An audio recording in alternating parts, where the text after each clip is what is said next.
प्रस्तुत करता आहेत राजयोग पेंट्स, खुशियाँ आपकी, रंग हमारे।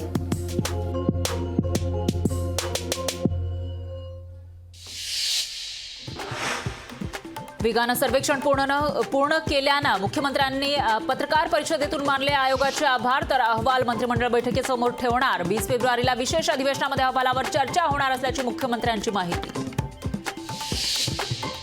इतर समाजाच्या आरक्षणाला धक्का लागणार नाही। जुन्या कुणबी नोंदी असलेल्यांनाही दाखले मिळणार। मुख्यमंत्र्यांचं आश्वासन। मनोज रांगेंनी उपोषण मागे घ्यावं, मुख्यमंत्र्यांची विनंती।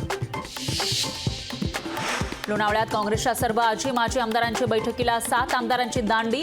पक्ष एकसंध असल्याचा नाना पटोलेंचा दावा। तर आजच्या बैठकीला ते 7 आमदार हजर राहणार का याकडे लक्ष। आजपासून काँग्रेसच्या लोणावळ्यामध्ये 2 दिवसीय शिबिर। रमेश चेन्नीतला करणार पदाधिकाऱ्यांना मार्गदर्शन। तेलंगणाचे मुख्यमंत्री रेवंत रेड्डी, डी.के. शिवकुमार, मुकुल वासनिक राहणार उपस्थित।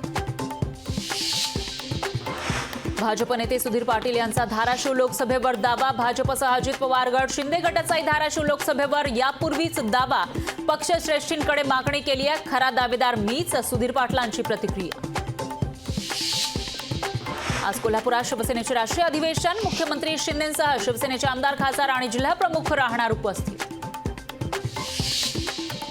शरद पवार आज सातारा दौऱ्यावर। शरद पवारांच्या हस्ते होणार कृषी महोत्सवाचं उद्घाटन। कार्यक्रमानंतर शरद पवारांची 3 वाजता पत्रकार परिषद। राज्यातील मार्चच्या निवासी डॉक्टरांचा पुन्हा संपाचा इशारा। डॉक्टरांच्या विविध मागण्यांसाठी संपाची हाक। मागण्यांची पूर्तता न झाल्यास आंदोलन करण्याचा इशारा। दिल्लीतील शेतकरी संघटनांची आज देशव्यापी भारत बंदची हाक। सकाळी 6 ते दुपारी 4 पर्यंत भारत बंद। शेतकरी नेते राकेश टिकैत यांनी केली ग्रामीण भारत बंदची घोषणा।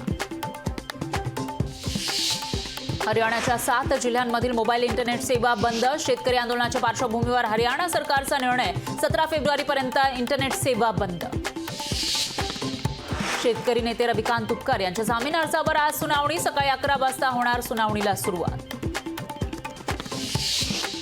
राज्यात सापडले कोरोनाचे 42 नवे रुग्ण। सक्रिय रुग्णांची संख्या 222 वर, तर एकूण 26 रुग्ण आतापर्यंत झाले बरे।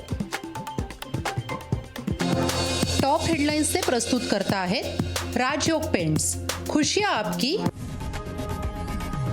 लोकशाही मराठी ऐका, पहा, जागरूक रहा।